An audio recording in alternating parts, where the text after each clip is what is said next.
हमारे यहाँ तो शास्त्र यहाँ तक कहता है गर्भवती नारी का जब गर्भ रहता है और उस समय पर गर्भ में जब संतान रहती है और ग्रहण, चंद्र ग्रहण हो चाहे सूर्य ग्रहण हो, ग्रहण अगर पड़ता है तो परिवार में शास्त्रों में ऐसा वर्णन आता है कि गेरू, गेरू मतलब लाल चंदन।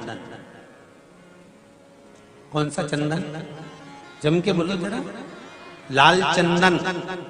ये गेरू तो बाद में आप लोगों ने उधर पे लगाना चालू करा, पर नियम ये है कि गर्भ में अगर बच्चा रहता है तो ग्रहण पड़ता है, चंद्र ग्रहण पड़े, सूर्य ग्रहण पड़े, तो जो नारी का गर्भ रहता है, भले वो 3 महीने का हो, 2 महीने का हो, 1 महीने का हो, 8 महीने का हो, 9 महीने का हो, 10 महीने का, नारी का अगर गर्भ है तो बुजुर्ग लोग भी कहते हैं, उनको ये भले नहीं मालूम होगा कि क्यों गेरू लगाते। गेरू नहीं, लाल चंदन की 3 रेखा नारी को अपने पेट पर खींच लेना चाहिए। क्या होता है तो कहा बच्चा विपरीत पैदा नहीं होता, बच्चा स्वतंत्र स्वस्थ अच्छा पैदा होता है, सुखी पैदा। एक प्रश्न हमारे भीतर खड़ा होता है, जब हम सूर्य नारायण भगवान को अर्घ देते हैं, जल चढ़ाते हैं, तो वो जल पृथ्वी पर जब गिरता है तो उसके छींटे हमारे शरीर पर लगते हैं। क्या वो ठीक है?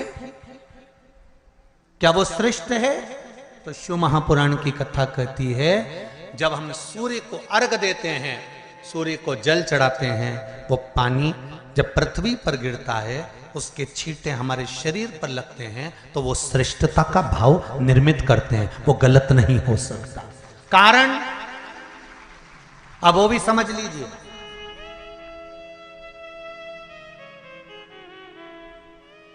अब सूर्य नारायण भगवान को आप जल चढ़ा रहे हो तो छींटे नहीं लगे, उसके लिए क्या स्टूल पे चढ़ के चढ़ाओगे कि कुर्सी पे चढ़ के चढ़ाओगे? अरे बोलो तो सही। अब कई लोगों के दिमाग में यह बात भरा गई कि हम भगवान को जल चढ़ाते हैं, वो हमारे शरीर में छींटे लगते हैं, जमीन पे से पानी गिरता है, वो हमारे शरीर को छींटे लगते हैं, भगवान को अच्छा नहीं लगता होगा। कौन ने कहा? पहले तो उसको पकड़ के ला।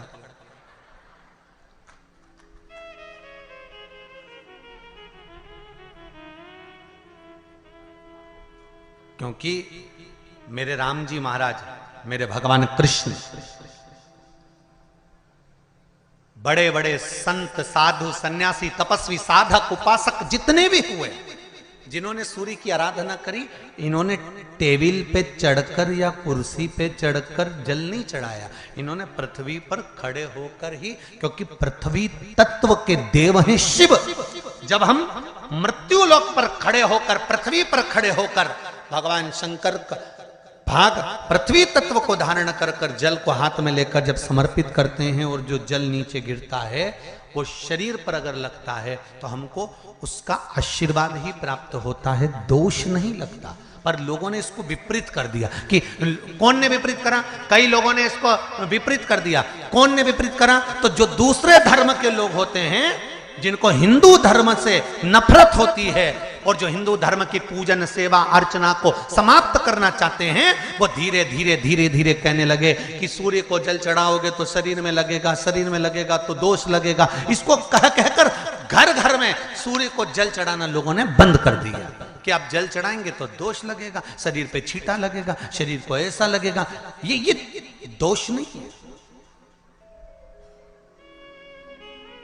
कितनी सुंदर बात है महाराज।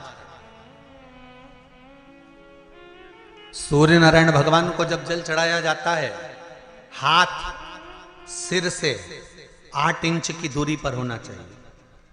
जम के बोलिए, सिर से कितना ऊंचा होना चाहिए?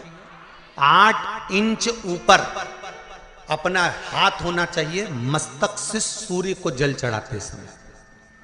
और ना चांदी का, ना स्टील का, ना लोहे का, ना प्लास्टिक का, ना कांच का, ना सोने का कोई बर्तन, ना कांसे का, ना एल्युमिनियम का, ना पीतल का, केवल एक पात्र होना चाहिए, वो है तांबे का। काय का पात्र होना चाहिए? तांबे का पात्र।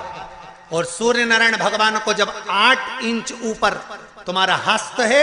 और जब हम सूर्य को जल चढ़ा रहे हैं, कैसे जल चढ़ाना है वो भी समझ लीजिए। अगर कोई कैंसर का मरीज है, जिसके चेस्ट में कैंसर आ गया हो, लेफ्ट में राइट में कहीं पर कैंसर आ गया हो, या कोई गठान आ गई हो, तो महाराज आप जल चढ़ाते समय उस जल की धार को सूर्य भगवान को जब चढ़ा रहे हो तो धार आपकी गठान की ओर जाना चाहिए, जिससे सूर्य की किरण उस जल में से आपके उस स्थान पर पड़े, उस जगह पर पड़े जहां पर गठान है। महाराज आप लगातार जल तो चढ़ाना चालू करो, अच्छे अच्छे डॉक्टर फेल हो जाएंगे और कह देंगे गठान ठीक हो गई।